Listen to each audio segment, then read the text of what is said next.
زدني علما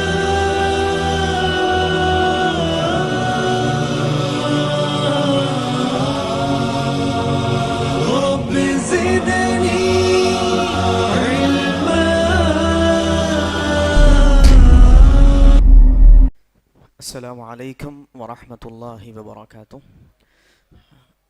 الحمد للہ رب العالمین والصلاة والسلام علی رسولہ الکریم اما بعد. قال اللہ سبحانہ وتعالی فاعوذ باللہ من الشیطان الرجیم بسم اللہ الرحمن الرحیم یریدون لیطفئوا نور اللہ بافواہہم واللہ متم نورہ ولو کرہ الکافرون. بزرگان محترم، میرے نوجوان ساتھیوں اور پردہ نشین ماؤں اور بہنوں،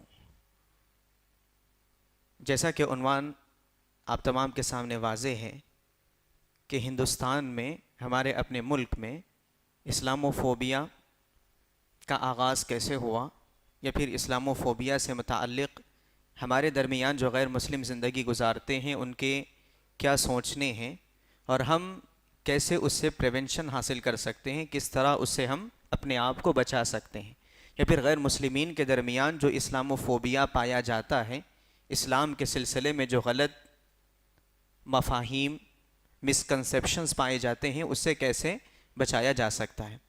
سب سے پہلے میں آپ کے سامنے اسلاموفوبیا یہ جو ورڈ ہے، اس کے کیا معانی ہے، اس کے کیا مفاہیم ہے، اس کو ذکر کرنے کی کوشش کروں گا. اسلام تو واضح ہے، اسلام ہے. فوبیا کا معنی آتا ہے انگلش لینگویج میں کہ ایسا خوف جو غیر فطری ہو، یعنی ایسا ڈر، ایسا انسان کے دل میں خوف یا خشیت پیدا ہو کسی بھی بات کو سن کر، کسی کو دیکھ کر، جو انٹرنسک انسان کے دل میں نہ ہو. جیسے کہ آپ آگ کو دیکھتے ہیں تو آگ کو دیکھنے کے بعد ایک خوف دل میں پیدا ہوتا ہے، وہ انٹرنسک خوف ہے، یعنی وہ فطری خوف ہے، انسان کا ذاتی خوف ہے. انسان آگ کو دیکھ کر ڈرتا ہے، انسان کسی موذی جانور کو دیکھ کر ڈرتا ہے. لیکن کوئی ایک ایسا خوف جو کہ فطری طور پر نہیں ہے، انسان کو دیکھنے پر کسی کو ڈر ہوتا ہے؟ نہیں ہوتا. فطری طور پر کسی بھی انسان کو دیکھنے پر یا پھر کسی انسان کو عبادت انجام دیتے ہوئے اگر کوئی دیکھے تو اسے خوف نہیں ہوتا. لیکن فوبیا کا مطلب یہ ہوتا ہے کہ غیر فطری خوف جو انسان کے دل میں ڈالا جاتا ہے، انسان کے دل میں پیدا کیا جاتا ہے. تو اب اسلاموفوبیا کا مطلب یہ ہوا کہ اسلام سے متعلق لوگوں کے ذہنوں میں ایسی باتیں ڈالی جائیں جو کہ ان کے دلوں میں اسلام سے متعلق خوف پیدا کرنے والی بن جائیں. اگر بات سمجھ میں نہیں آئی تو مثال کے ذریعے ہم دیکھ لیں گے. جیسا کہ غیر مسلمین کے سامنے اگر اسلام کا تذکرہ ہو، مسلمان کا تذکرہ ہو، یا پھر قرآن مجید کا تذکرہ ہو، اللہ تعالیٰ کی ذات کا تذکرہ ہو، یا اللہ کے نبی کی ذات کا تذکرہ ہو، جب کبھی اللہ کے نبی کی ذات کا تذکرہ ہوتا ہے تو کوئی غیر مسلم یہ سمجھتا ہے کہ یہ ٹیررسٹ آرگنائزیشن کے رہنما گزرے ہیں. کسی مسلمان کا تذکرہ ہو یا پھر کوئی غیر مسلم کسی اپنے علاقے میں مسلمان کو دیکھ لے تو اس کے دل میں یہ خوف پیدا ہوتا ہے کہ یہ تو ایک دہشت گرد آدمی ہے. قرآن مجید کا تذکرہ ہو تو غیر مسلم یہ سمجھتے ہیں کہ دہشت گرد کتاب ہے. تو یہ جو اسلام، قرآن، اللہ کے نبی سے متعلق یا پھر اسلام سے متعلق رکھنے والی جتنی بھی چیزیں ہیں، ان تمام کا جب تذکرہ ہو تو غیر مسلمین کے دل میں اسلام کے تئیں جس قسم کا خوف پیدا ہوتا ہے کہ یہ تو ہمارے لیے خطرہ ہے، یہ ہمارے لیے خطرہ ہے، یہ ہم کو ہماری تمام چیزوں کو چھین سکتے ہیں یا پھر ہم کو ختم کر سکتے ہیں. اس چیز کا جو خطرہ اور خوف ان کے دل میں پیدا ہوتا ہے، اس کو اسلاموفوبیا کہا جاتا ہے. یہ اسلاموفوبیا کوئی نئی پیدا ہونے والی چیز نہیں ہے. یہ بات آپ یاد رکھیں کہ اسلاموفوبیا کوئی نئی پیدا ہونے والی چیز نہیں ہے. جتنی انسانیت کی تاریخ ہے اسی سے اسلاموفوبیا کی بھی تاریخ ہے. جب سے انسان اس دنیا میں ہے یا پھر اس سے پہلے انسان جنت میں تھے، آدم علیہ السلام سے لے کر اس چیز کا آغاز ہو گیا تھا. ہر نبی کے خلاف جو پروپیگنڈے اس وقت کے لوگ کیا کرتے تھے وہ اسلاموفوبیا ہی تھا. وہ انبیاء کرام علیہ السلام کے مشن سے لوگوں کو روکنے کے لیے، عام انسان جو انبیاء کرام کی دعوت کو قبول کرنے کے لیے جاتے تو ان کے دلوں میں بہت سارے خوف پیدا کیے جاتے تھے. وہ قومیں مٹ چکی اس لیے کہ اللہ رب العالمین کا قانون تھا اس وقت، لیکن اب چونکہ اللہ کے نبی کے بعد سے کسی بھی قوم پر عذاب کا سلسلہ اللہ تعالیٰ نے ختم کر دیا، منقطع کر دیا، اس لیے عذاب نازل نہیں ہوتا. تو ابھی بھی اللہ کے رسول صلی اللہ علیہ وسلم کے دور میں بھی آپ دیکھیں وہی اسلاموفوبیا کے وہی نتائج، وہی ان کی سازشیں چلتی آ رہی ہیں، اور آج کے دور میں بھی وہی چل رہی ہیں۔ ہمیشہ ان کا پیرایا بدل جاتا ہے، بات وہی رہتی ہے، اسلام سے روکنا ہے، بات ان کی یہی رہتی ہے، آئیڈیالوجی یہی رہتی ہے کہ اسلام سے لوگوں کو بچا کر رکھنا ہے، اسلام سے لوگوں کو دور رکھنا ہے۔ اب ان کے پیرائے بدلتے رہتے ہیں۔ اللہ کے نبی کے زمانے میں اللہ کے رسول صلی اللہ علیہ وسلم کے سلسلے میں پہلے تو لوگوں کو اللہ کے نبی سے دور کرنے کے لیے کہا جاتا کہ اللہ کے نبی دیوانے ہیں، کبھی کہا جاتا کہ اللہ کے رسول جادوگر ہیں، کبھی کہا جاتا کہ اللہ کے رسول صلی اللہ علیہ وسلم بادشاہت چاہتے ہیں، کبھی بتایا جاتا کہ اللہ کے رسول صلی اللہ علیہ وسلم تمام میں سب سے زیادہ امیر بننا چاہتے ہیں، یعنی کیپٹلزم اللہ کے نبی چاہتے ہیں، لوگوں پر اجارہ داری اللہ کے نبی چاہتے ہیں۔ تو پیرائے وقت کے اعتبار سے بدلتے گئے، لیکن جو مقصد تھا وہ یہ کہ دین اسلام سے لوگوں کو دور رکھا جائے، دین اسلام سے لوگوں کو متنفر کیا جائے، دور ان کو رکھا جائے، اسلام سے متعلق بہت سارے خیالات ان کو پیدا کیے جائیں۔ تو اللہ رب العالمین نے قرآن مجید میں جو بات نازل فرمائی وہ یہ کہا، یریدون لیطفئوا نور اللہ بافواہہم، وہ چاہتے ہیں کہ اپنی ہونٹوں سے، اپنی زبانوں سے دین اسلام کے نور کو پھونک کر ختم کر دیں، وہ یہ چاہتے ہیں کہ دین اسلام کے نور کو اس دنیا سے مٹا دے، ختم کر دیں۔ واللہ متم نورہ، اور اللہ رب العالمین کا یہ ارادہ ہے، اس کا یہ قانون ہے، اور اللہ رب العالمین یہ چاہتا ہے کہ اپنے نور کو مکمل کرے، ولو کرہ الکافرون، باوجود اس کے کہ کافر اس بات کو ناپسند کریں۔ کافر نہیں چاہیں کہ دین اسلام اس دنیا میں باقی رہے، اور کوئی کافر نہیں چاہتا کہ دین اسلام اس دنیا میں باقی رہے۔ اللہ کے نبی کی زندگی ایسی ہے کہ کوئی کافر نہیں چاہتا کہ اگر مسلمان اس دنیا میں رہیں تو ہم کو اپنی آزادی چھوڑنی پڑے گی۔ تو اسلاموفوبیا کا مطلب واضح ہو گیا۔ اسلاموفوبیا کی تاریخ وہی تاریخ ہے جو انسانیت کی تاریخ ہے، ہر نبی کو اسلاموفوبیا کا سامنا کرنا پڑا، یہ کوئی نئی پیدا ہونے والی چیز نہیں ہے۔ اور اس میں یہ جو بات میں آپ کے سامنے بتا رہا ہوں کہ یہ نئی پیدا ہونے والی چیز نہیں ہے، یہ اس لیے ہے کہ ہم میں سے بہت سارے لوگ پائے جاتے ہیں جو اسلاموفوبیا سے ڈیل کرنے کے لیے نئے نئے طریقے انہوں نے ایجاد کر لیے ہیں، نئے نئے طریقے انہوں نے ایجاد کر لیے، جیسا کہ صوفیزم کی بات ہے۔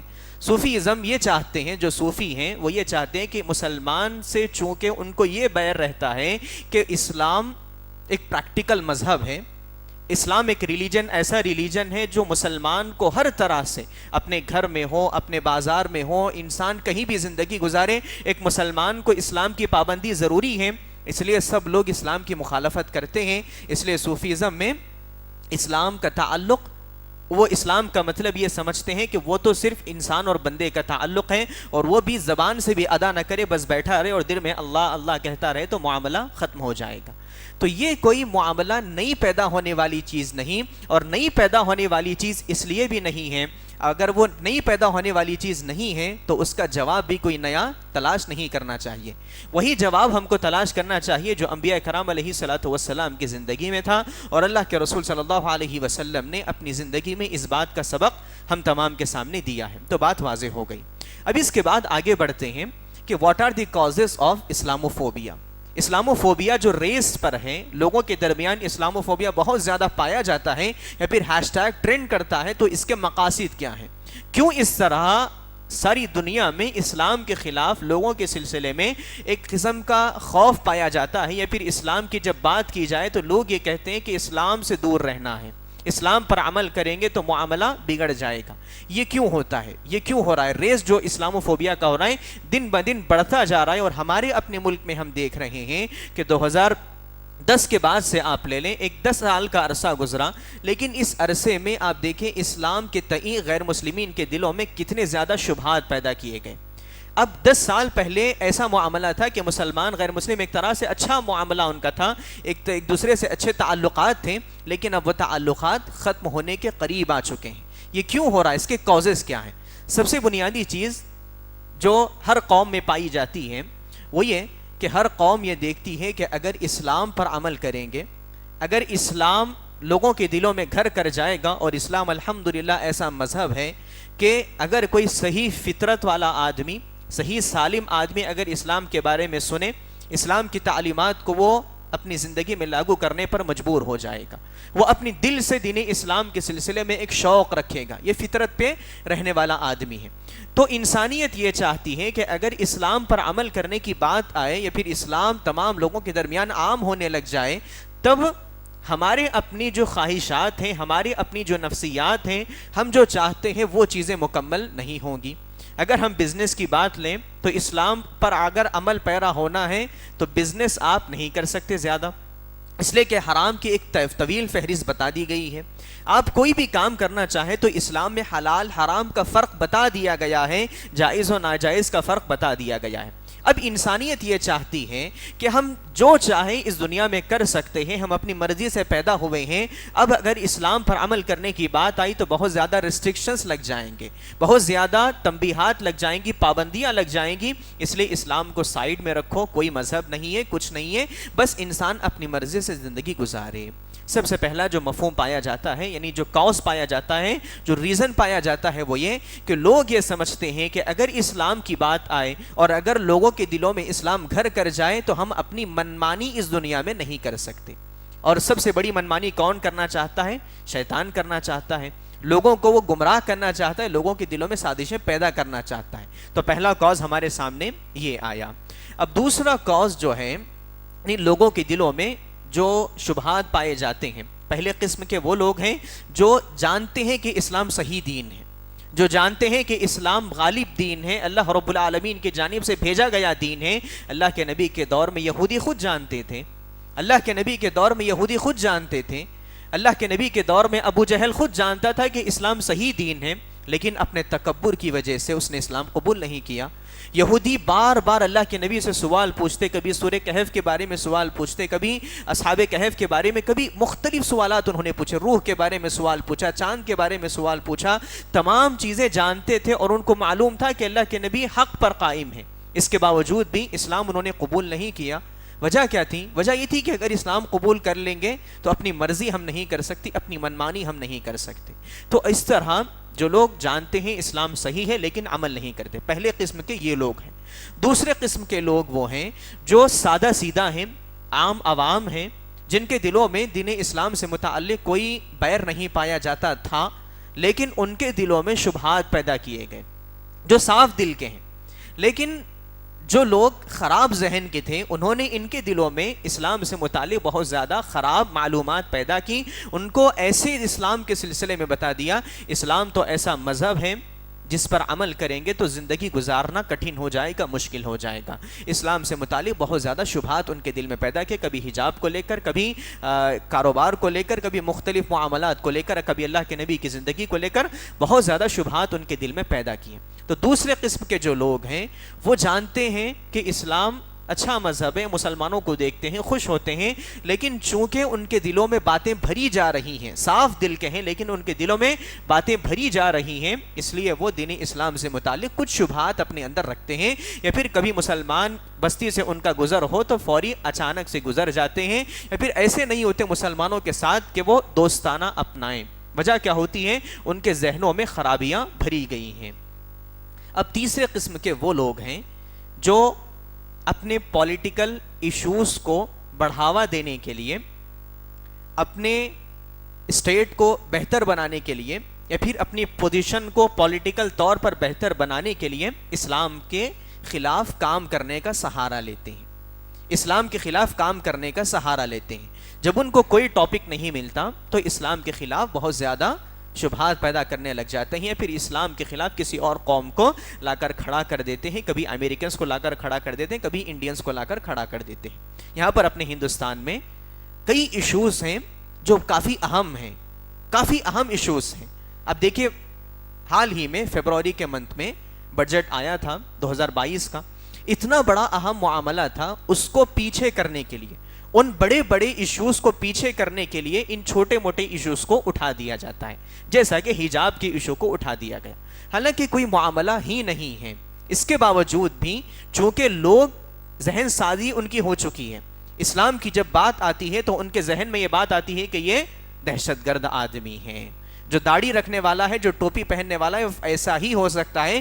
چونکہ ان کے ذہن میں یہ بات ہے، اس لیے ان بڑے بڑے ایشوز کو، مہنگائی اتنی بڑھتی جا رہی ہے، لوگوں کو سہولتیں فراہم نہیں ہو رہی، اتنے بڑے بڑے ایشوز ہیں لوگوں کی اپنی زندگی سے متعلق، وہ ان ایشوز سے لوگوں کو ڈائیورٹ کرنے کے لیے کچھ پولیٹیکل لوگ ایسے ہوتے ہیں جو اس ایشوز پر لا کر بات کو کھڑی کر دیتے ہیں۔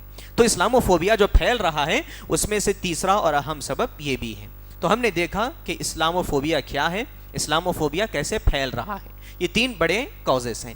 اب اسلامو فوبیا سے ہم ہندوستان میں کیسے ڈیل کر سکتے ہیں، کس طرح ہم ہندوستان میں اپنے آپ کو یا پھر اپنے درمیان جو غیر مسلم رہتے ہیں ان کو کیسے بتا سکتے ہیں کہ اسلام کوئی دہشت گرد مذہب نہیں ہے، اسلام کوئی ٹیررسٹ ریلیجن نہیں ہے، بلکہ اسلام امن و سلامتی کا اور پیسفل مذہب ہے، یہ ہم کیسے بتا سکتے ہیں۔ سب سے پہلی بات ہمیں وہی کام کرنے چاہیے، اور دیکھیں میں اپنے ڈیلز کو بتانے سے پہلے یہ بات بھی آپ کے سامنے واضح کرنا چاہتا ہوں کہ اسلامو فوبیا کوئی نیا مرض نہیں ہے، اس لیے اسلامو فوبیا کے لیے نئے علاج کی بھی ضرورت نہیں ہے۔ یہ وہ اس دور سے چلتا آ رہا ہے جب سے اللہ رب العالمین نے انبیاء کرام کو بھیجا ہے، اور اللہ رب العالمین نے اس کے علاج کو انبیاء کرام کو دیا ہے، اور انبیاء کرام نے اس کا علاج اس دنیا میں کیا ہے۔ تو ہم کو کوئی نیا علاج تلاش کرنے کی ضرورت نہیں، بلکہ اللہ کے رسول صلی اللہ علیہ وسلم کی زندگی کو قدوہ اور اسوہ بناتے ہوئے ہم وہی کام کرنے کی کوشش کریں گے جو اللہ کے نبی نے اپنی زندگی میں امپلیمنٹ کیا، اور اللہ کے نبی علیہ الصلوۃ والسلام کامیاب رہے۔ تو سب سے پہلی جو وجہ ہے جو اسلامو فوبیا کو بچانے میں ہم کامیاب ہو سکتے ہیں وہ یہ کہ اللہ کے رسول صلی اللہ علیہ وسلم پر جس طرح کے اسلامو فوبیا کے معاملات مکہ میں پیش آ رہے تھے، تقریباً اللہ کے نبی نے 13 سال مکہ میں زندگی گزاری۔ زندگی کے دوران ہم دیکھتے ہیں کہ اللہ کے رسول صلی اللہ علیہ وسلم کو جا بجا پریشان کیا گیا، جا بجا اللہ کے نبی کو ہر طرح سے ٹارچر کیا گیا، مینٹلی ٹارچر بھی اللہ کے نبی کو کیا گیا، فزیکل ٹارچر بھی اللہ کے نبی کو کیا گیا۔ اللہ کے نبی کی ذات کو بھی تکلیف پہنچائی گئی، اللہ کے نبی کے صحابہ کو بھی تکلیف پہنچائی گئی، اور اللہ کے رسول صلی اللہ علیہ وسلم کے گھر والوں کو، آپ کی بیٹیوں اور آپ کی بیوی کو بھی تکلیف پہنچائی گئی، سب کو تکلیف پہنچائی گئی۔ ایک تو تکلیف انسان کی اپنے خود کی ہوتی ہے، انسان کے جسم کو مار لگے تو فزیکل تکلیف انسان کو ہوتی ہے، ساتھ ہی اللہ کے نبی کی بیٹیوں کو طلاق ابو لہب نے دلوا دیا تھا۔ اب دیکھیں کس طرح اللہ کے نبی پر اسلامو فوبیا کیسے کیا گیا تھا، اسلام سے اللہ کے نبی کو کتنا تکلیف پہنچائی گئی تھی، اور لوگوں کو کس طرح اسلام سے دور کیا جا رہا تھا۔ لوگوں کو یہ کہا جاتا تھا کہ مسلمان ہوگے تو غریب ہو جاؤ گے، مسلمان ہوگے تو مارا پیٹا تم کو جائے گا، اور صحابہ اکرام کو ویسے ہی مارا پیٹا جاتا تھا۔ تو اللہ کے رسول صلی اللہ علیہ وسلم کی 2 بیٹیاں ابو لہب کے گھر بیاہی ہوئی تھیں۔ ابو لہب کے 2 بیٹوں سے اللہ کے نبی کی 2 بیٹیوں کی نکاح ہو چکے تھے، لیکن ابو لہب نے جب دیکھا کہ اللہ کے نبی اپنی دعوت سے باز نہیں آ رہے، تو لوگوں کو دور کرنے کے لیے، اللہ کے نبی کے گھر میں ایک کلنک لگانے کے لیے، اللہ کے نبی کے گھر میں ایک داغ لگانے کے لیے کہ اللہ کے نبی کے گھر کی بیٹیاں طلاق شدہ ہیں، اس نے اپنے 2 بیٹوں سے ان کا طلاق تک کروا دیا تھا۔ تو اس طرح اللہ کے نبی کو اس وقت جب ٹارچر کیا جا رہا تھا، نہ صرف اللہ کے نبی کو بلکہ جو شخص دین اسلام پر قبول کرتا، دین اسلام کو مانتا، اس کو تکلیف پہنچائی جاتی تھی۔ اس موقع پر ہم دیکھیں اللہ کے نبی نے کیا کام انجام دیا، اور آپ حیرت کریں گے اللہ کے نبی نے ان 13 سالہ زندگی میں جن فنڈامنٹلز کو لے کر اللہ کے نبی نے کام کیا، جن بنیادیات پر اللہ کے رسول صلی اللہ علیہ وسلم نے کام کیا، اگر ان پر ہم عمل پیرا ہو جائیں تو یقیناً ہم بھی اسی طرح کامیاب ہو جائیں گے جس طرح کے صحابہ کرام کامیاب ہم کو نظر آتے ہیں۔ اللہ کے رسول صلی اللہ علیہ وسلم نے جو بنیادی کام مکے میں کیا تھا، اللہ کے نبی نے جو بنیادی کام کیا تھا، وہ صحابہ کرام کی تعلیم کا انتظام اللہ کے رسول نے کیا۔ اگر ہم اسلامو فوبیا سے ڈیل کرنا چاہتے ہیں تو ہمارے لیے انتہائی ضروری ہے کہ ہم سب سے پہلے دین اسلام کو خود سمجھنے کی کوشش کریں۔ ہم میں سے اکثر کا یہ معاملہ ہے کہ دین اسلام ہم کو خود صحیح طور پر معلوم نہیں ہوتا۔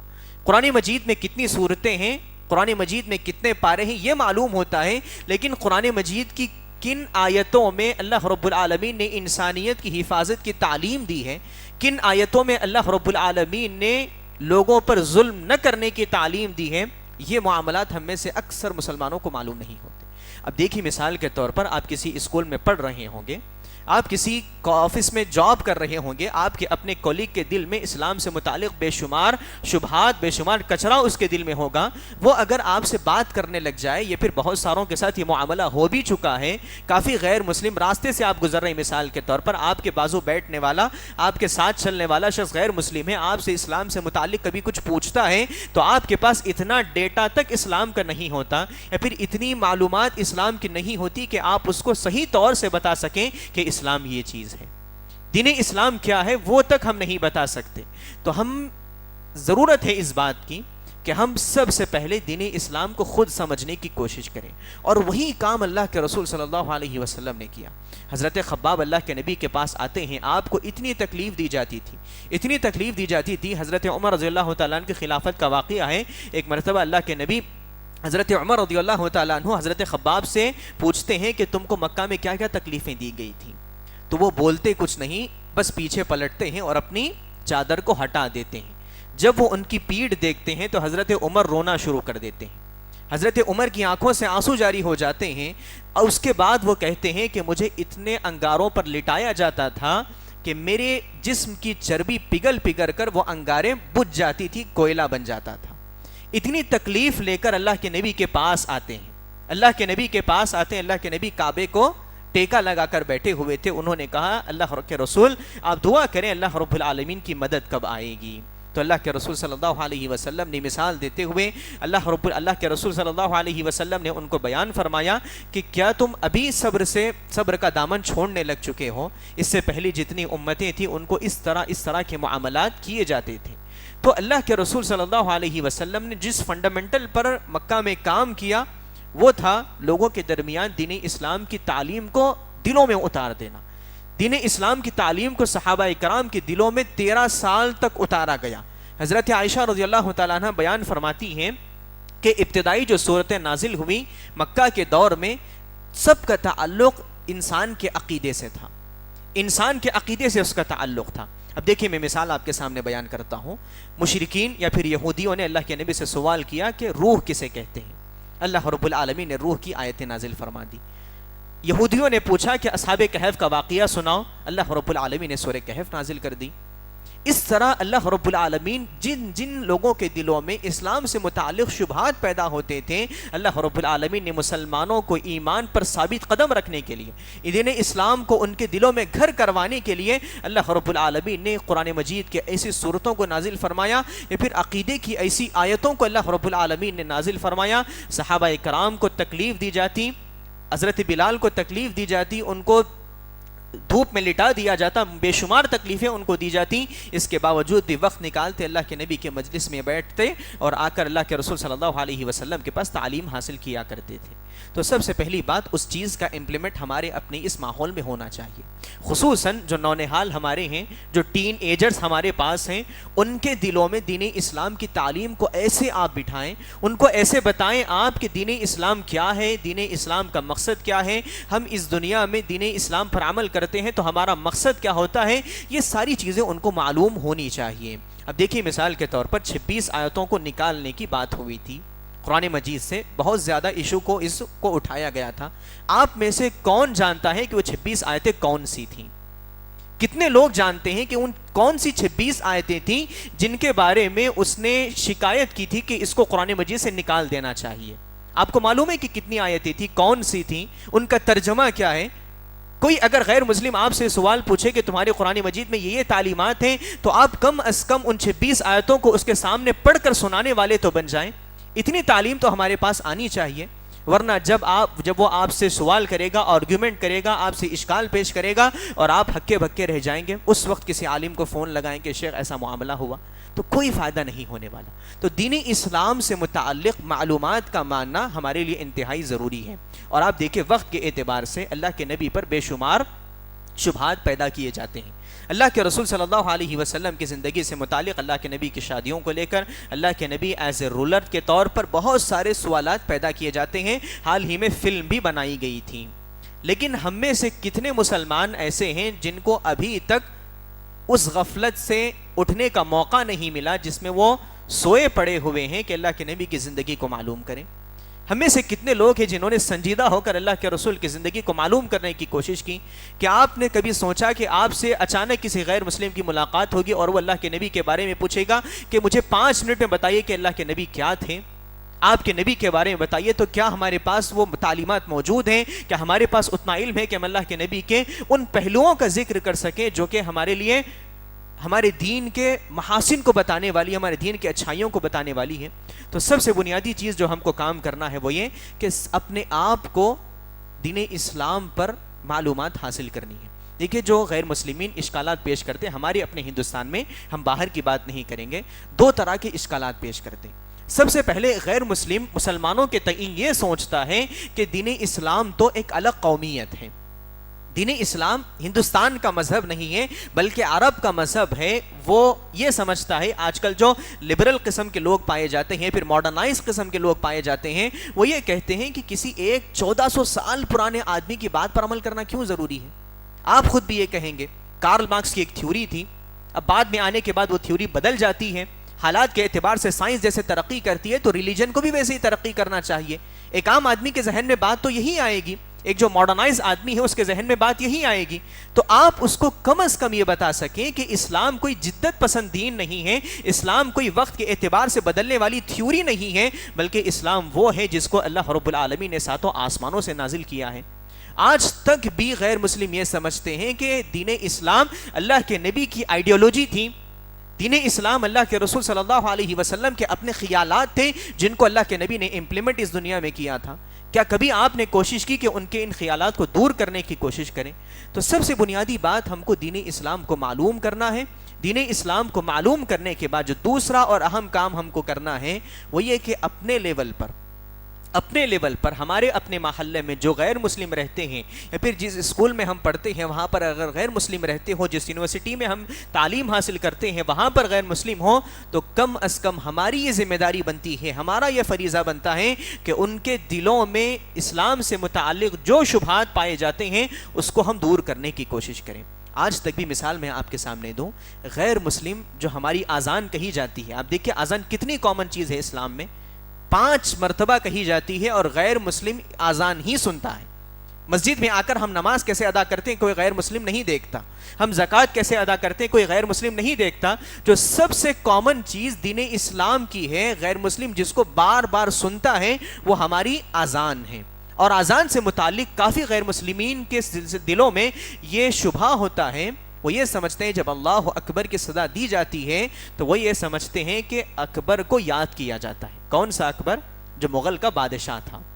آج سے 400-500 سال پہلے جو بادشاہ گزرا ہے، وہ یہ سمجھتے ہیں کہ اس بادشاہ کو مسلمان 5 وقتہ یاد کرتے ہیں، بار بار اس کو یاد کرتے ہیں، اور مسجد میں آنے کے بعد ان کو تعلیم دی جاتی ہے کہ جس طرح اکبر نے پوری ہندوستان پر بادشاہت کی تھی ویسے ہی تم بھی بادشاہت کرنا۔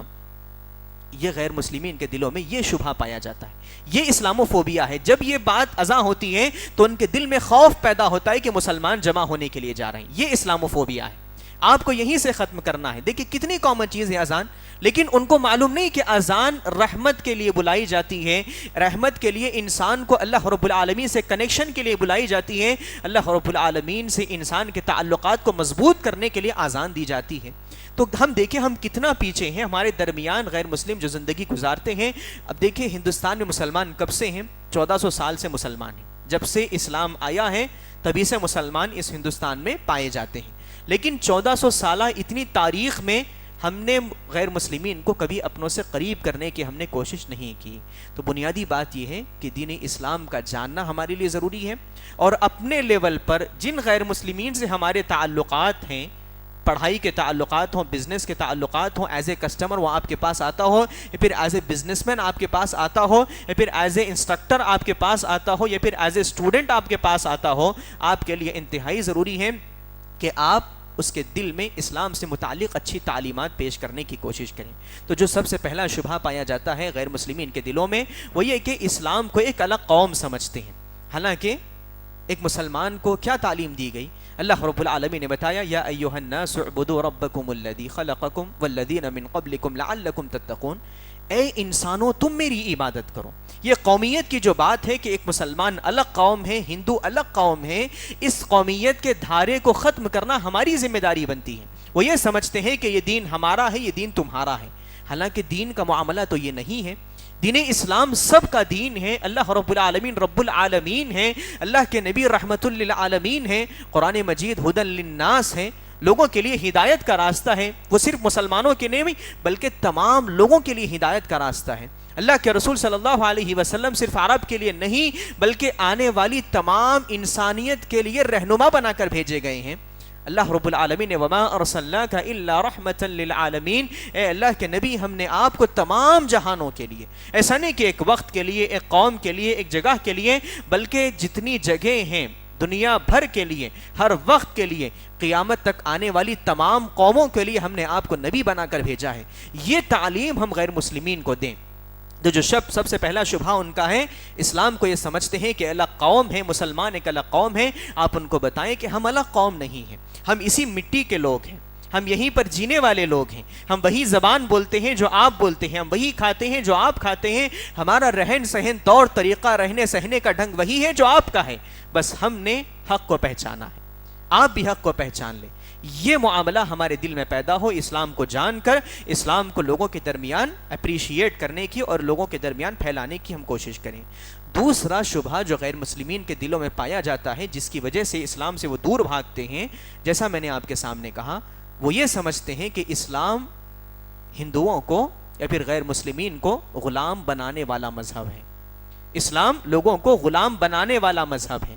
ان کے دلوں میں یہی بات پائی جاتی ہے. اکثر غیر مسلمین سے آپ نے سنا ہوگا، وہ یہ کہتے ہیں کہ مسلمانوں نے 800 سال اس دنیا پر حکومت کی، اس ہندوستان پر انہوں نے حکومت کی. تو یہ بات آپ نکالیں، ان کے ذہنوں سے یہ بات نکالنے کی کوشش کریں کہ اللہ رب العالمین نے اس دنیا پر حکومت کرنے کے لیے اسلام کو نہیں بھیجا. ایک بندہ زندگی گزارتے ہوئے اپنے رب کو پہچان لے. آپ اس کو بتائیں کہ آپ انتقال کے بعد آپ کے ساتھ کیا معاملات ہونے والے ہیں، جنت جہنم کے معاملات ہیں. ان چیزوں کو ان کے درمیان ڈیفائن کرنے کی کوشش کریں، بتانے کی کوشش کریں.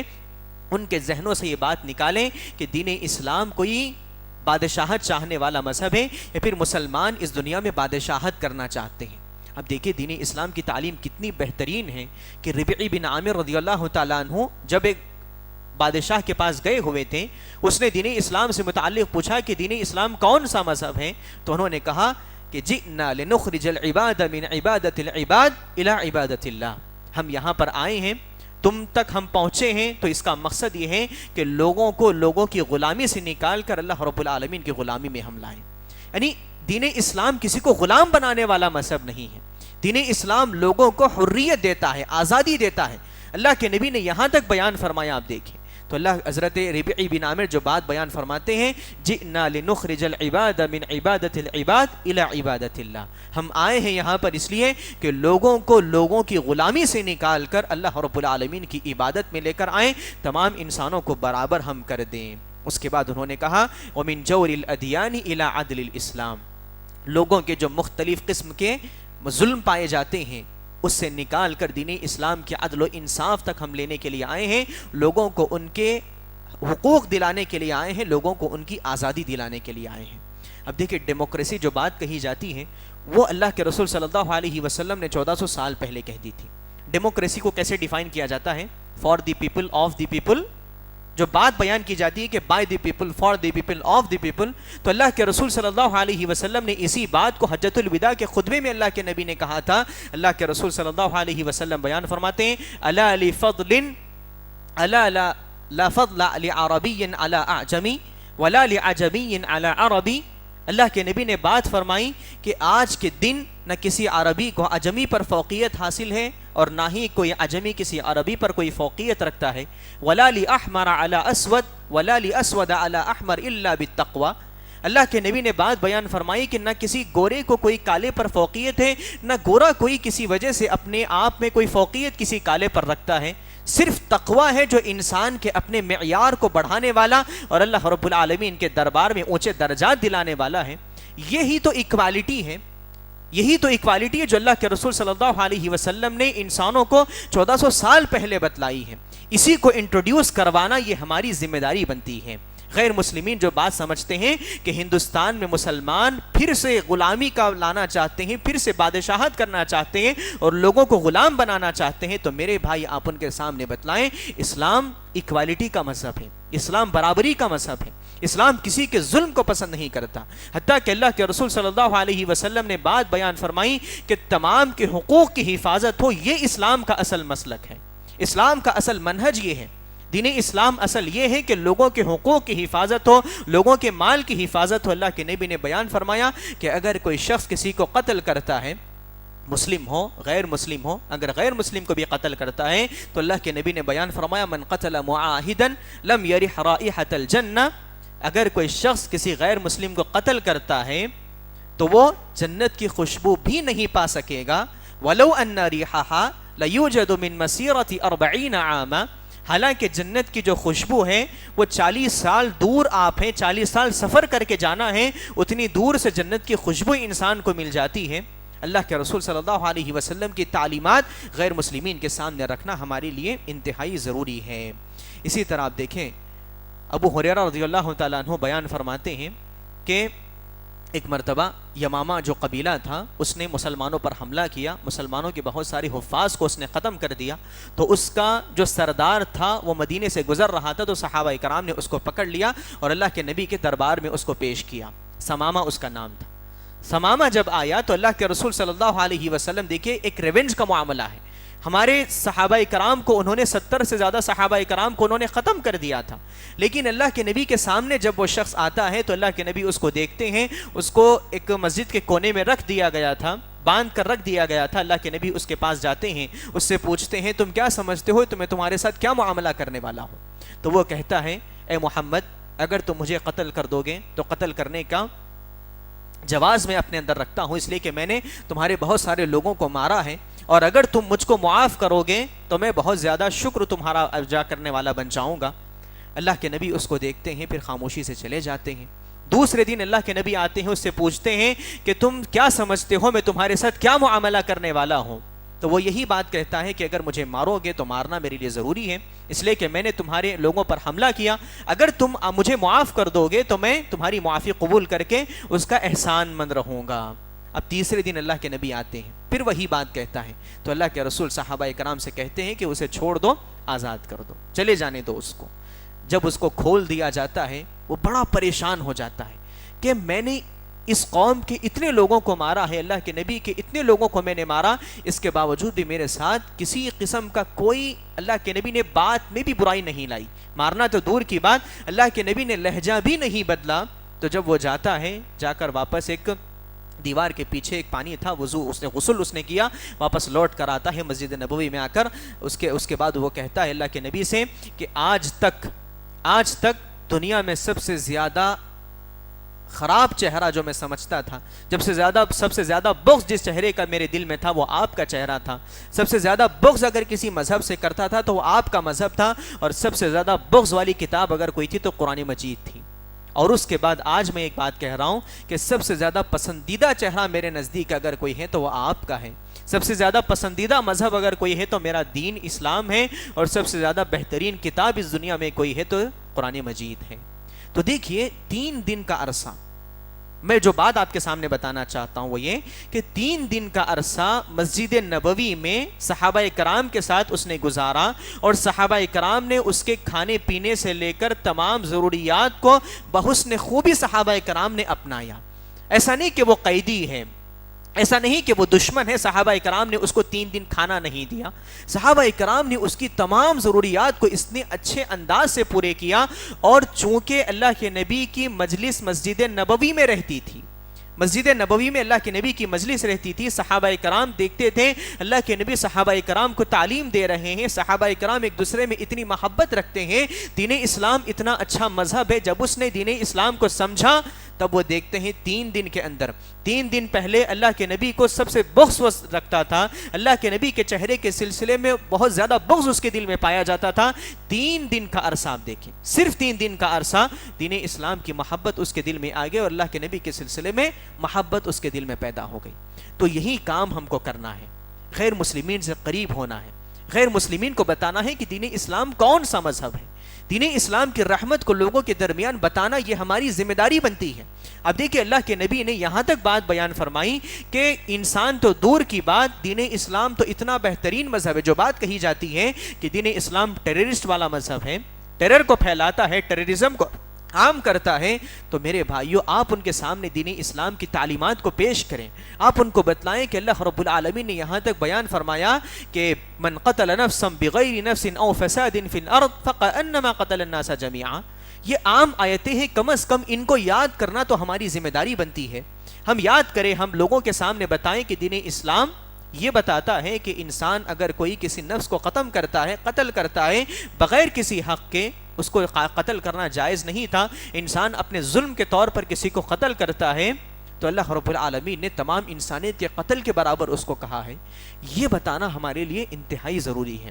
حتیٰ کہ اللہ کے رسول صلی اللہ علیہ وسلم حیوانوں پر بھی رحم کرنے کی تعلیم دیتے تھے۔ دین اسلام تو اتنا رحم والا مذہب ہے۔ جو ٹیررزم کی بات کی جاتی ہے، لوگوں کے دلوں میں جو بات بتا کی جاتی ہے کہ اگر 5 مسلمان ہو تو تم ان کے درمیان نہیں جانا، اس لیے کہ مسلمان چاہتے ہیں کہ دنیا سے غیر مسلمین کو ختم کر دیں۔ آپ ان کو بتائیں کہ ایسا معاملہ اسلام کا نہیں ہے، بلکہ دین اسلام تو لوگوں کے درمیان امن پھیلانے کے لیے آیا ہے، پیس پھیلانے کے لیے آیا ہے۔ اللہ کے نبی نے نہ صرف انسانوں پر بلکہ اگر جانوروں پر بھی ظلم ہو تو اللہ کے نبی نے اس سے رکنے کا ہم کو حکم دیا ہے۔ اللہ رب العالمین نے اللہ کے رسول نے بیان فرمایا الراحمون یرحمہم الرحمن ارحموا من فی الارض یرحمکم من فی السماء۔ رحمان تو وہ ہے، رحم کرنے والے جو دو لوگ ہیں ان پر اللہ رب العالمین رحم کرتا ہے۔ ارحموا من فی الارض یرحمکم من فی السماء، تم انسانوں پر رحم کرو، جو لوگ اس دنیا میں زندگی گزارتے ہیں ان پر رحم کرو، آسمان والا تم پر رحم کرے گا۔ ایک مرتبہ اللہ کے رسول صلی اللہ علیہ وسلم باغ سے گزر رہے تھے، اللہ کے نبی ایک باغ سے گزرتے ہوئے دیکھا کہ دور ایک اونٹ باندھا ہوا ہے۔ جب اللہ کے نبی اس سے قریب گئے تو اونٹ شکایت کرتا ہے اپنے مالک کے سلسلے میں۔ اللہ کے نبی کو اللہ رب العالمین نے کچھ چیزیں ایسی دی تھیں جو خارق عادت تھیں، معجزات تھیں، تو اللہ کے رسول صلی اللہ علیہ وسلم اس کی شکایت کو سمجھ جاتے ہیں، اللہ رب العالمین سمجھا دیتا ہے۔ تو سمجھانے کے بعد اللہ کے نبی اس کے مالک کو بلا بھیجتے ہیں۔ تو ایک انصاری نوجوان تھے جو اس کے مالک تھے، جب وہ آتے ہیں تو اللہ کے رسول صلی اللہ علیہ وسلم ان سے کہتے ہیں کہ تم اپنے ماتحت جو جانور ہے اس کا خیال رکھا کرو، تم اپنے ماتحت جو جانور ہے اس کا خیال رکھا کرو، اگر خیال نہیں رکھو گے تو اللہ رب العالمین کے پاس بڑی سخت پکڑ سے پکڑے جاؤ گے۔ دین اسلام یہ مذہب ہے، دین اسلام لوگوں کے درمیان عام ہے، دین اسلام لوگوں کے درمیان بھلائی کو عام کرنا چاہتا ہے، خیر کو عام کرنا چاہتا ہے۔ یہ دوسرا کام ہمارے لیے انتہائی ضروری ہے۔ سب سے پہلا دین اسلام کو خود جاننے کی آپ کوشش کریں، فنڈامنٹلز کم از کم، عقیدہ ہمارا کیا ہے، ہمارے جو فنڈامنٹل اسلام کے ارکان کیا ہیں، ایمان کے کیا ارکان ہیں، اللہ کے نبی کی کیا زندگی ہے، اور غیر مسلمین جو اسلام کے سلسلے میں اشکال اور شبہات پیش کرتے ہیں ان کا کیسے جواب دیا جا سکتا ہے، کم از کم یہ معلوم کرنے کی ہم کو کوشش کرنی چاہیے۔ اسی طرح آپ دیکھیں جب بات ہم آگے بڑھائیں تو تیسرا اور اہم جو ڈیل ہم اسلام و فوبیا سے کر سکتے ہیں وہ یہ ہے کہ اللہ کے رسول صلی اللہ علیہ وسلم نے جو مکہ میں معاملہ کیا تھا غیر مسلمین کے درمیان، جب اللہ کے نبی مکہ میں تھے اور اسلام و فوبیا اپنے مکمل ریس پر تھا، اسٹرائیو ہو رہا تھا، بہت زیادہ آگے بڑھ رہا تھا، اپنی حدیں پار کر رہا تھا، اس موقع پر اللہ کے نبی نے جو کام انجام دیا وہ انسانیت کے خدمت اللہ کے رسول صلی اللہ علیہ وسلم نے کی تھی۔ انسانیت کی خدمت اللہ کے نبی نے کی، اور انسانیت کی خدمت ایک اتنا بہترین ہتھیار ہے کہ جس کے ذریعے ہم تمام لوگوں کے دل جیت سکتے ہیں۔ اللہ کے رسول صلی اللہ علیہ وسلم نے یہی معاملہ کیا۔ اللہ کے رسول صلی اللہ علیہ وسلم پر جب پہلی وحی نازل ہوئی، اللہ کے نبی بڑے پریشان تھے، واپس گھر آئے تو حضرت خدیجہ نے جو بات اللہ کے نبی سے کہی تھی، ان سے کہا تھا لا یخزیک اللہ ابدا، واللہ لا یخزیک اللہ ابدا، اے اللہ کے نبی اللہ رب العالمین کبھی آپ کو ضائع نہیں کرے گا، کبھی آپ کو بیکار نہیں جانے دے گا۔ وجہ کیا تھی؟ انک لتحمل الکل، اس لیے کہ آپ ضرورت مند کی ضرورت کو پورا کرتے ہیں، کسی مجبور کی مجبوری کو آپ اٹھاتے ہیں، آپ سچی بات کہتے ہیں، لتصدق الحدیث، آپ سچی بات کہتے ہیں، لوگوں سے کبھی جھوٹ کا معاملہ نہیں کرتے، نہ بزنس میں جھوٹ بولتے ہیں، نہ عام معاملات میں جھوٹ بولتے ہیں۔ تو اللہ کے رسول صلی اللہ علیہ وسلم کی صفات تھی، اللہ کے نبی کسی مجبور کی دیکھتے تو اس کی مجبوری دور کرتے، کسی پریشان حال کو دیکھتے اس کی پریشانی کو دور کرنے کا اللہ کے رسول صلی اللہ علیہ وسلم تہیہ کیے ہوئے تھے، اور یہی کام اللہ کے رسول نے اپنی اگلی زندگی میں بھی کیا تھا۔ آپ دیکھیں ابو جہل اللہ کے نبی کے پیچھے پیچھے پھرتا تھا، ابو لہب اللہ کے نبی کے پیچھے پیچھے پھرتا تھا۔ اللہ کے نبی کسی مجلس میں جاتے اور جا کر وہاں پر دین اسلام کی بات کو لوگوں کے درمیان کہتے تو وہ بعد میں آ کر کہتا کہ ابھی جو بات کر کے جا رہا ہے وہ بات کرنے والا دیوانہ ہے۔ اللہ کے نبی کو کتنی تکلیف نہیں پہنچتی ہوگی، یا پھر وہ کون سی چیزیں اپناتے تھے کہ اللہ کے رسول کو ہر طرح سے پریشان کرنے کے لیے تمام معاملات کرتے تھے، لیکن اس کے باوجود بھی آپ دیکھیں اللہ کے نبی انسانیت کے لیے کام کیا کرتے تھے۔ کام اللہ کے رسول اس قدر کرتے کہ اللہ کے نبی ابو جہل کے دروازے کو جا کر کھٹکھٹا دین اسلام کی تعلیم کو عام کرنے کی کوشش اللہ کے نبی کیا کرتے تھے۔ حتیٰ کہ ایک مقام پر لوگ جب حج کے لیے آتے تھے، حج کے لیے ایک شخص آیا ہوا تھا تو ابو جہل نے اس کے مال کو لوٹ لیا تھا، اس پر ظلم اس نے کیا تھا۔ وہ آیا آ کر اللہ کے رسول صلی اللہ علیہ وسلم کے پاس کہتا ہے کہ اللہ کے نبی میرے ساتھ یہ معاملہ پیش آیا، حالانکہ وہ ابھی مسلمان نہیں ہوا تھا، غیر مسلم تھا وہ، تب بھی اللہ کے رسول صلی اللہ علیہ وسلم جب اس کی بات سنتے ہیں تو سامنے کھڑا ہونے والا شخص کون ہے؟ ابو جہل ہے، جو سب سے بڑا دشمن اسلام کا ہے، اس کے باوجود بھی اس پر ظلم ہوا ہے۔ اللہ کے نبی اس کو ساتھ لے کر جاتے ہیں ابو جہل کے پاس اور اس کو اس کا ظلم دور کرتے ہیں اور اس کو اس کا حق دلا کر اللہ کے رسول واپس آتے ہیں۔ تو یہ خدمت انسانیت ہم میں سے بہت کم لوگوں میں پائی جاتی ہے۔ اللہ کے رسول کا معاملہ یہ تھا مکہ میں کہ اللہ کے نبی پہچانے جاتے تھے لوگوں کے درمیان امین کے لقب سے، صادق کے لقب سے۔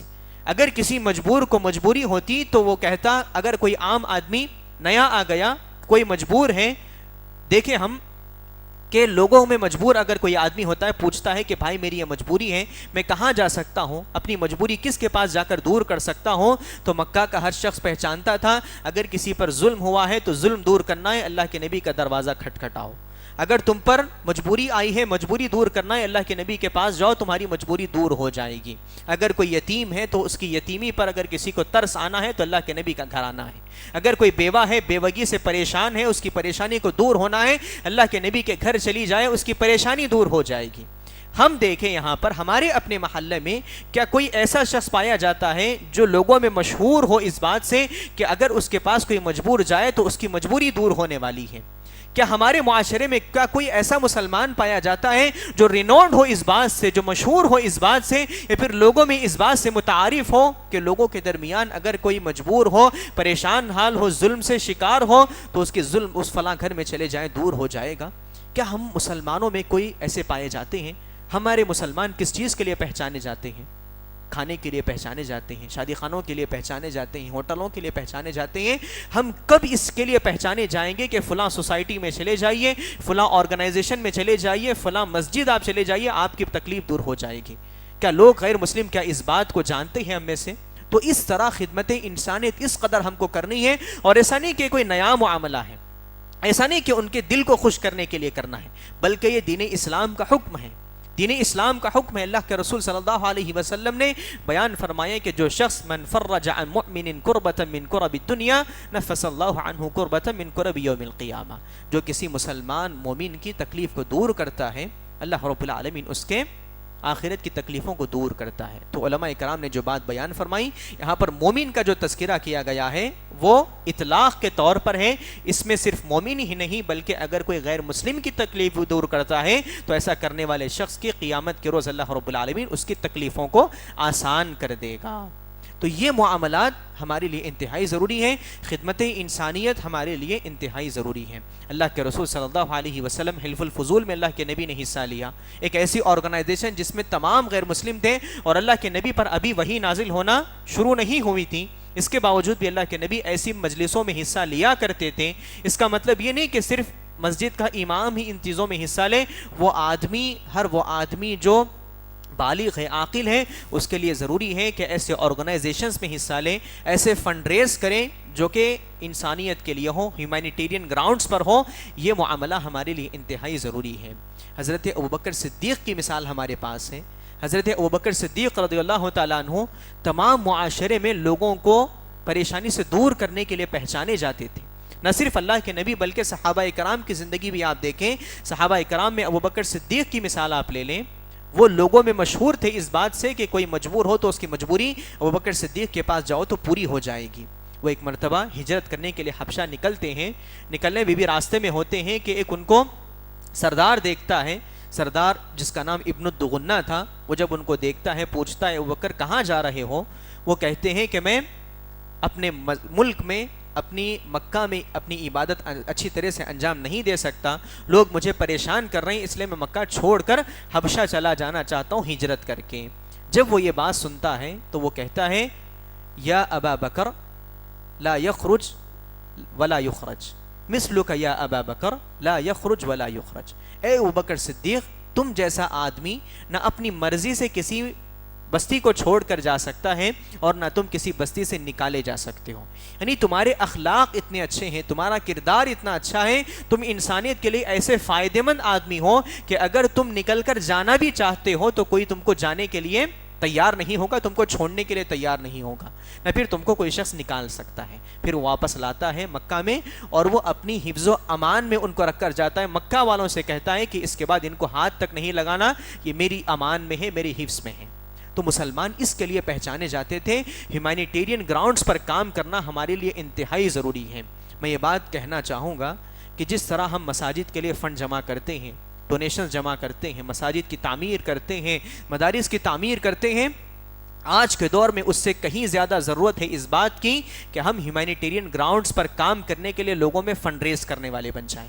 ہیومینیٹیرین گراؤنڈز پہ ہم ضرورت ہے اس بات کی آج کے اس دور میں۔ اب دیکھیے مسلمان ایک الگ قومیت کے طور پر پہچانے جاتے ہیں، اگر ہم غیر مسلمین کے درمیان رہ کر لوگوں کی تکلیفوں کو دور کرنے والے بن جائیں، آج بھی آپ دیکھیں کئی غیر مسلم ایسے ہیں جو بلو پاورٹی زندگی گزارتے ہیں، بلو پاورٹی لائن زندگی گزارتے ہیں، جن کے پاس 10 روپے تک دن میں کھانے کے لیے نہیں ہوتے۔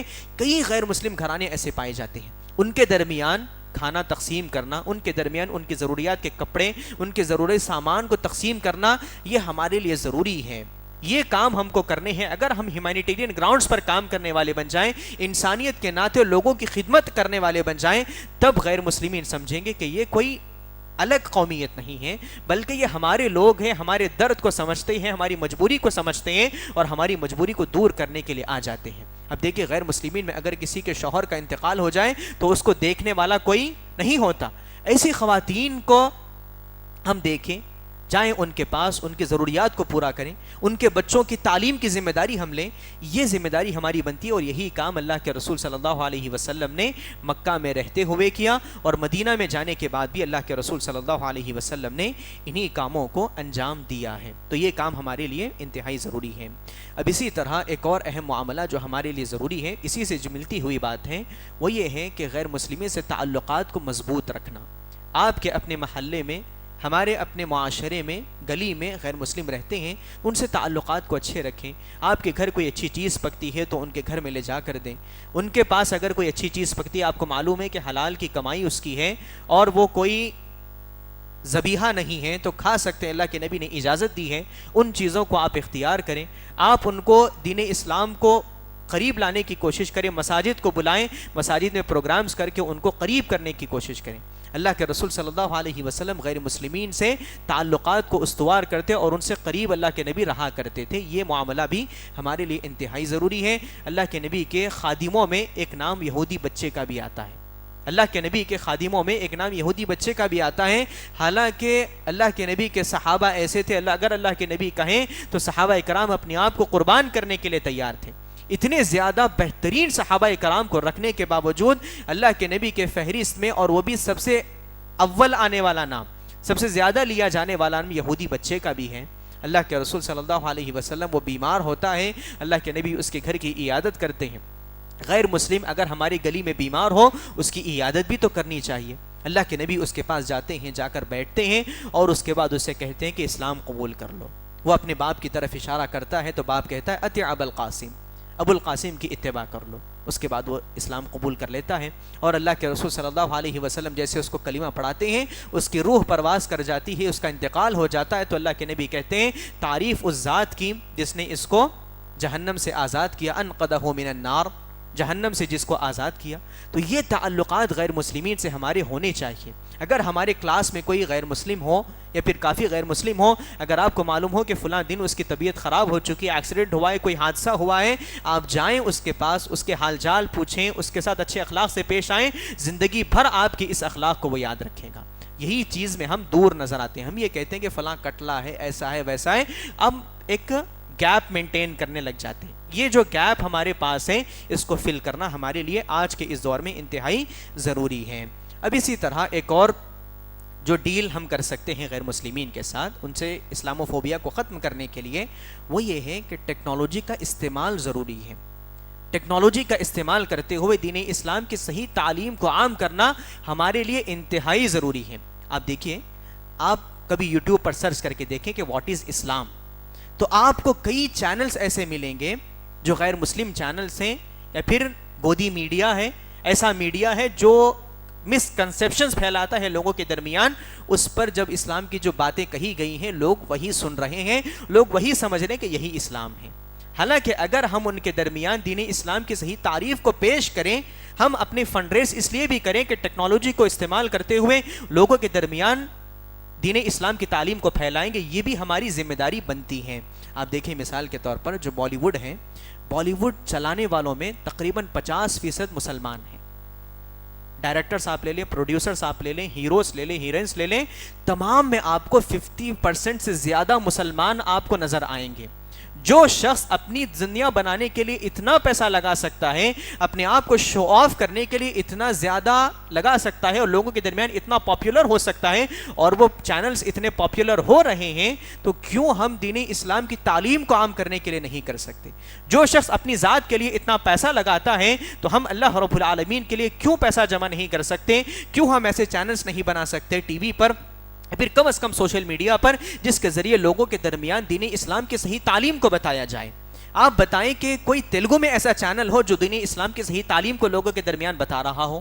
کوئی کنڑ زبان میں ایسا چینل ہو جو لوگوں کے درمیان, جس کے پاس آڈیو ویڈیو ٹیکسٹ کی شکل میں ڈیٹا موجود ہو دین اسلام سے متعلق؟ کئی ویب سائٹس ایسی ہیں جو اسلام کے لیے چلائی جاتی ہیں, لیکن وہ اسلام کے خلاف کام کر رہی ہیں, دین اسلام کے بالکل خلاف ہے, لیکن ان کا نام لیبل مسلمانوں کا ہوتا ہے, ان کو مکمل فنڈ ریزنگ اسلام مخالف جماعتوں سے ملتی ہے. یہ بھی تو ہماری ذمہ داری ہے ٹیکنالوجی کا استعمال کرتے ہوئے لوگوں کے ذہنوں سے وہ باتوں کو نکالنا. اب دیکھیں ڈیبیٹ ہوتی ہے اسلام سے متعلق, لیکن اسلام لیوا کوئی شخص وہاں پر نظر نہیں آتا جس کو صحیح معنوں میں اوتھینٹک دین معلوم ہو, اللہ کے نبی کی سیرت معلوم ہو. ایسا کوئی شخص ڈیبیٹ میں ہم کو نظر نہیں آتا. وہاں تک پہنچنے کی انتہائی ضروری ہے, انتہائی ضرورت ہے اس بات کی کہ ہم وہاں تک پہنچ کر ان کے معاملات کو درست کرنے کی ہم کوشش کریں. اسی طرح ایک اور اہم معاملہ, 2 باتیں بتا کر میں اپنی بات کو ختم کرتا ہوں. یہ جب ہم لوگوں کے درمیان دین اسلام کو پھیلانے کی کوشش کرتے ہیں, یا پھر لوگوں سے دین اسلام کے خلاف جو سازشیں پیش آتی ہیں اس کا مقابلہ ہم کرنے کے لیے جب جاتے ہیں, ہمارے لیے انتہائی ضروری ہے کہ ہم علماء کرام کی رہنمائی میں یہ کام کریں. جو بڑے علماء کرام ہیں, جو اوتھینٹک علماء کرام ہیں, جو اوتھینٹک اسکالرز ہیں ہمارے اپنے اس ملک کے, ان سے جڑیں, وہ جو بات کہتے ہیں اس پر عمل کرنے کی کوشش کریں. اکثر دیکھا جاتا ہے کہ نوجوان اپنے جذبات میں بہت ساری باتیں کہہ جاتے ہیں. وہ اسلاموفوبیا کا مقابلہ نہیں, بلکہ ان کے کچھ ٹویٹس, ان کے کچھ کامنٹس, یا پھر ان کی اپنی ویڈیوز, آڈیوز اسلاموفوبیا کو ختم نہیں بلکہ بڑھاوا دینے کا سبب بن جاتی ہیں. حال ہی میں جو بات میں نے کہی, 26 آیتوں کو نکالنے کی جو بات کی تھی, اس کے بعد کہنے کے بعد کافی نوجوانوں کو آپ نے بھی دیکھا ہوگا, انہوں نے ٹویٹس کیے, انہوں نے کامنٹس کیے کہ فلاں کو قتل کر دینا چاہیے. کہے کہ نہیں کہے, یہ مقابلہ ایسے نہیں کیا جاتا. اللہ کے رسول صلی اللہ علیہ وسلم پر اوجھڑی تک ڈال دی گئی تھی, اللہ کے نبی کو جان سے مارنے کی سازش کی گئی تھی. آپ کے بازو ابو لہب کا گھر تھا, اور اس کی بیوی کانٹے اٹھا کر اللہ کے نبی کے راستے میں ڈال دیا کرتی تھی. ایک دن وہ بیمار ہوئی تو اللہ کے نبی گھر گئے اس کی عیادت کرنے کے لیے. اللہ کے نبی کے گھر کے سامنے لا کر کانٹے ڈالتی ہے, لیکن اللہ کے نبی اپنا گھر صاف کرنے کے ساتھ ساتھ اس کے گھر کے سامنے کا بھی حصہ صاف کر دیا کرتے تھے. تو یہ اخلاق ہوتے ہیں. نفرت کا مقابلہ کبھی نفرت سے نہیں ہوتا, نفرت کا مقابلہ ہمیشہ اچھے اخلاق سے ہوتا ہے. جب کبھی اسلاموفوبیا پھیلا ہے, دین اسلام کے محاسن کی وجہ سے اسلام کو اور تقویت ملی ہے الحمدللہ. جب کبھی لوگوں نے اسلام کے خلاف سازشیں کرنے کی کوششیں کی ہیں انہوں نے، لیکن دین اسلام اسی مرحلے میں زیادہ پھیلا ہے الحمدللہ۔ اب اگر دیکھیں اللہ کے نبی اکیلے تھے، آپ کے خلاف مکمل قوم تھی، اس کے باوجود بھی دین اسلام 13 سال کی مدت میں اس قدر پھیل گیا کہ اللہ کے نبی کو ایک اسٹیٹ مل گیا تھا مدینہ کی شکل میں۔ اور اس کے بعد دیکھیں آپ مکمل 9 ہجری تک ایک مشکل سے 20 سال کا عرصہ ہوگا، 20 سال کے عرصے میں 1 لاکھ مسلمان اللہ کے نبی کے ساتھ حج کرنے کے لیے مکہ کو آتے ہیں۔ اتنے کم عرصے میں اللہ کے نبی نے کیسے چیز کی؟ صرف اور صرف اخلاق کے ذریعے، اچھے اخلاق، اچھا کردار، اور اللہ کے نبی نے محبت کے ذریعے اس چیز کو عام کرنے کی کوشش کی۔ اللہ رب العالمین نے اسی بات کو اشارہ کرتے ہوئے بیان فرمایا کہ لو كنت فظا غلیظ القلب لانفضوا من حولک، اے اللہ کے نبی آپ کے اچھے اخلاق ہیں، اسی وجہ سے آپ کے اطراف یہ مسلمان نظر آتے ہیں، صحابہ بیٹھے ہوئے نظر آتے ہیں، آپ کے ساتھ ہمیشہ لگے ہوئے نظر آتے ہیں۔ اگر آپ سخت دل ہوتے تو یہ آپ کے اطراف نظر نہیں آتے۔ تو اچھے اخلاق کے ذریعے ہی دین اسلام کو پھیلایا جا سکتا ہے، اور دین اسلام آج تک بھی جو پھیلا ہے الحمدللہ اخلاق کے ذریعے پھیلا ہے۔ جو غیر مسلم بات کہتے ہیں کہ تلوار کے ذریعے پھیلا، یہ بالکل غلط ہے، اور اپنے اخلاق سے اس بات کو بتانا ہے، صرف زبان سے نہیں بلکہ ہمارے اپنے اخلاق ایسے ہوں کہ غیر مسلم سمجھے کہ دین اسلام اچھا مذہب ہے، بہترین اخلاق والا مذہب ہے۔ اسی طرح ایک اور بات جو ہم کو یاد رکھنی چاہیے وہ یہ کہ آپ کو صرف اپنے آپ کو ڈیفینڈ کرنا ہے، آپ کو اپنا مقابلہ کرنا ہے۔ آپ کو فلاں سعودی میں کیا ہو رہا ہے، فلاں اسٹیٹ میں کیا ہو رہا ہے، فلاں اسلامک کنٹری میں کیا ہو رہا ہے، ترکی میں ایسا ہوا، آپ کو کسی کے جواب دینے کی ضرورت نہیں ہے، ہم ان کے مکلف نہیں ہیں۔ ہم صرف ہندوستانی آئین میں بات کریں گے۔ ہندوستانی آئین ہم کو اس بات کی اجازت دیتا ہے کہ ہم اپنے ایکسپریس آف تھاٹس، ہم اپنے خیالات کا اظہار کر سکتے ہیں، ہم اپنے ایکشنز کا اظہار کر سکتے ہیں، ہم اپنے آئیڈیالوجی پر ایکسپریس کر سکتے ہیں، عمل کر سکتے ہیں۔ جب ہم کو اس بات کی اجازت ہمارا آئین دیتا ہے، ہمارا کانسٹیٹیوشن دیتا ہے، تو ہم غیر مسلمین کے سامنے یہ بات کہیں کہ ہم یہیں کے ہیں، ہم یہیں پر رہیں گے، اور ہمارا یہ ملک ہے، ہم اسی مٹی کے ہیں، اور یہیں پر رہتے ہوئے ہمارے حق کو حاصل کرتے ہوئے ہمارے آئین کے مطابق ہم اپنے مذہب پر عمل کریں گے۔ فلاں کیا ہو رہا ہے، فلاں جگہ کیا ہو رہا ہے، ہم کو کسی سے کوئی لینا دینا نہیں ہے۔ اکثر نوجوان یہ ہوتے ہیں کہ فلاں جگہ ایسا ہو رہا ہے، فلاں سعودی میں ایسا ہوا، آپ اس کو ڈیفینڈ کیوں کرتے ہیں؟ آپ کو اس کا مکلف نہیں بنایا گیا، آپ کو اپنی ذات کا، اپنے گھر والوں کا مکلف بنایا گیا ہے۔ اتنا ہی سوال اللہ رب العالمین قیامت کے روز آپ سے کرے گا، تو آپ اپنا جواب دے، بس اسی طرح ہم کو یہ کام کرنا ہے۔ اسی طرح آخری اور اہم معاملہ جو ہماری اپنی زندگیوں میں ہونا چاہیے، یہ جو پریکٹیکل اسباب ہم نے دیکھیں جس طرح یہ ختم کیا جا سکتا ہے، سب سے پہلا ہم نے دیکھا کہ دین اسلام کی تعلیم خود ہم کو حاصل کرنی چاہیے۔ خصوصاً میں یوتھ سے کہنا چاہوں گا، نوجوانوں سے کہنا چاہوں گا کہ آپ دین اسلام کی تعلیم کو حاصل کرنے پر اپنے دل میں ایک قسم کا شوق رکھیں۔ دین آپ جانیں گے تبھی آپ عمل کر پائیں گے، دین آپ جانیں گے تبھی آپ کسی غیر مسلم کی جانب سے شبہ پیدا کیا جاتا ہے تبھی آپ اس کو ڈیفینڈ کر پائیں گے، صحیح طور پر مقابلہ کر پائیں گے۔ پہلے دین کا جاننا ضروری ہے۔ دوسرا، آپ کے اپنے اطراف میں جو غیر مسلم رہتے ہیں، ایسا نہیں کہ آپ ایک چینل بنانی، ویڈیو آن کر لیں، لوگوں کو بولنا شروع کر دیں، یہ ضروری نہیں ہے۔ آپ اپنے اطراف میں جو غیر مسلم رہتے ہیں ان کے ذہنوں کو صاف کرنے کی کوشش کریں، ان کو آپ بتائیں کہ دین اسلام اچھا مذہب ہے، اور اس کو کرنے کے لیے اللہ کے نبی نے طریقے بھی بتلائے ہیں کہ غیر مسلم سے تعلقات کو مضبوط بھی کرنا ہے۔ مضبوط کرتے ہوئے ان کے حقوق کو ادا کریں، ان کی ضروریات کو پورا کریں، ان کی مجبوریوں کو دیکھیں، ان کی مجبوریوں کو پورا کریں، ان کے ساتھ اچھے اخلاق سے ہم پیش آئیں گے، تب یہ مسکنسیپشنز انشاءاللہ ختم ہوں گے۔ چوتھی اور اہم چیز جو ہم نے دیکھی وہ یہ تھی کہ انسانیت کی خدمت ہم کو کرنی ہے، انسانیت کی خدمت ہم کو کرنی ہے۔ انسانیت کی خدمت کے معاملے میں آج کل جو وسائل موجود ہے الحمدللہ اس کا استعمال کرتے ہوئے ہماری آرگنائزیشنز کچھ ایسی ہونی چاہیے، ہمارے فاؤنڈیشنز کچھ ایسے ہونی چاہیے، یا مساجد ہماری کچھ ایسی ہونی چاہیے کہ غیر مسلم کہیں کہ بھائی فلاں علاقے کے آپ ہیں، آپ کو تکلیف ہے تو اس علاقے کی اس مسجد کو چلے جائیے، آپ کی تکلیف دور ہو جائے گی۔ کم از کم اتنا کام ہم کو لوگوں کے درمیان کرنا ہے۔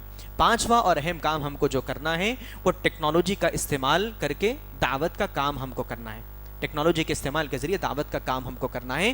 دیکھیے، ایک چینل پر بیٹھ کر کوئی غیر مسلم شبہ پیش کرتا ہے اسلام سے متعلق، اس کو سننے والے کروڑوں میں ہوتے ہیں، اس کے ویورز لاکھوں میں ہوتے ہیں، لیکن ہمارے اپنے مسجد میں کھڑے ہو کر ممبر سے اس کا جواب دیا جاتا ہے۔ کتنے لوگ سن رہے ہیں؟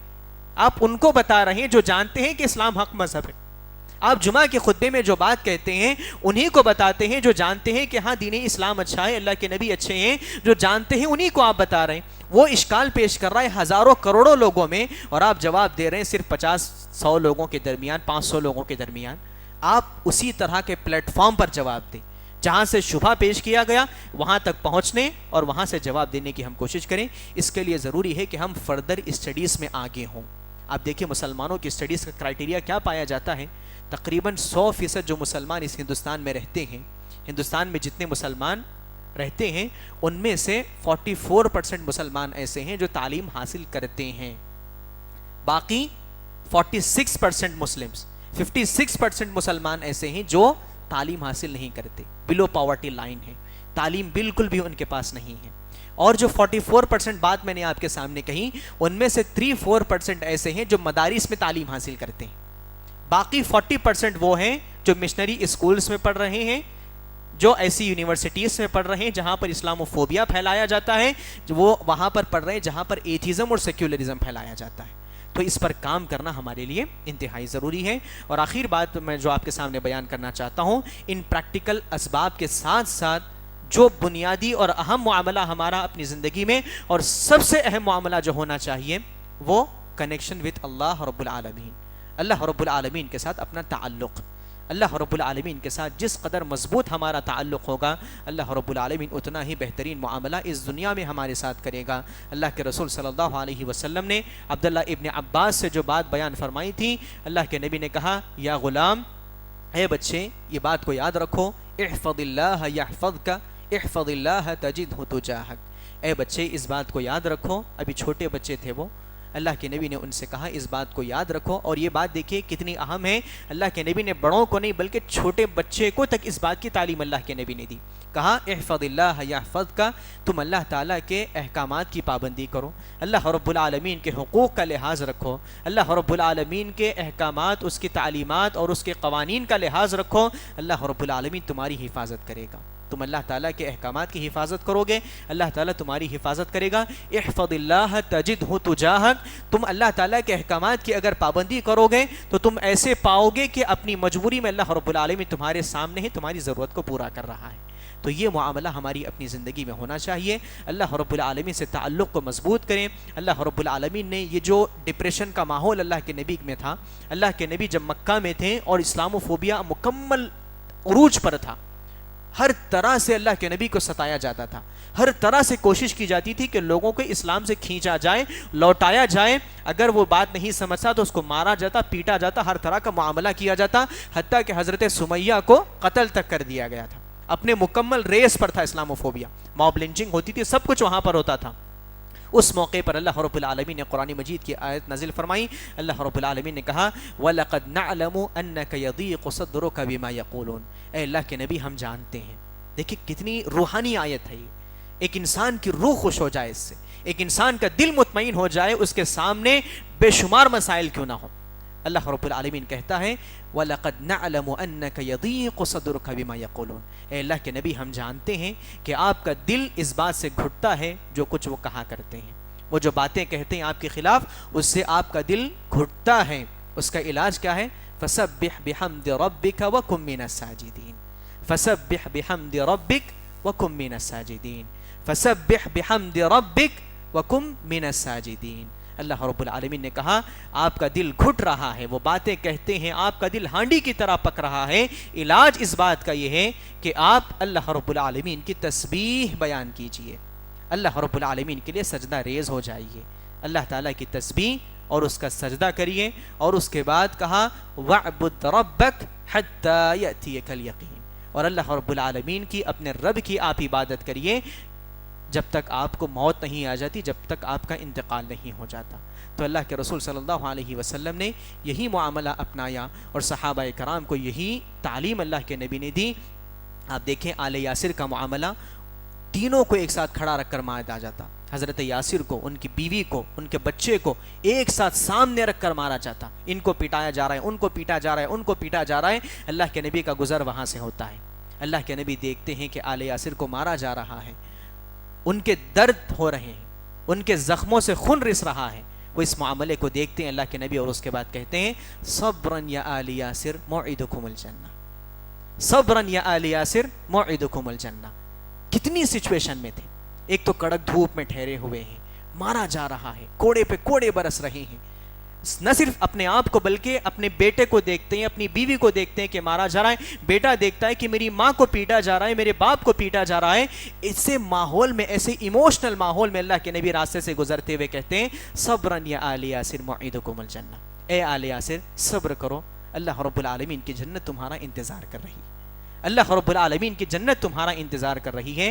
تو اس سے پہلے اللہ کے نبی کے جملے کے کہنے سے پہلے جو زخم ان کو تکلیف پہنچا رہے تھے، اس کے بعد وہ آرام سے کھڑے ہو کر مار کھاتے ہیں، ایسے لگتا ہے گویا ان کے وہ زخم ان کو مزہ دے رہے ہیں، ان کے زخم ان کو جنت کی یاد دلا رہے ہیں۔ تو اللہ رب العالمین سے اپنا تعلق مضبوط رکھنا ہمارے لیے انتہائی ضروری ہے۔ اللہ رب العالمین سے دعا ہے کہ اللہ رب العالمین ہم تمام کو جس قسم کے ماحول ہندوستان میں پیدا کیا جا رہا ہے، اللہ رب العالمین تمام مسلمانوں کی اس سے حفاظت فرما۔ اللہ رب العالمین جو غیر مسلم ہمارے درمیان رہتے ہیں، اللہ رب العالمین ان کے دلوں کو صاف کر، اللہ رب العالمین جو کچھ ان کے دلوں میں شبہات پیدا کیے جا رہے ہیں، اللہ رب العالمین تو ان کے لیے کافی ہو جا۔ اللہ رب العالمین تمام امت مسلمہ کو ایک اور نیک بنا۔ آمین وآخر دعوانا ان الحمد للہ رب العالمین۔ والسلام علیکم ورحمۃ اللہ وبرکاتہ۔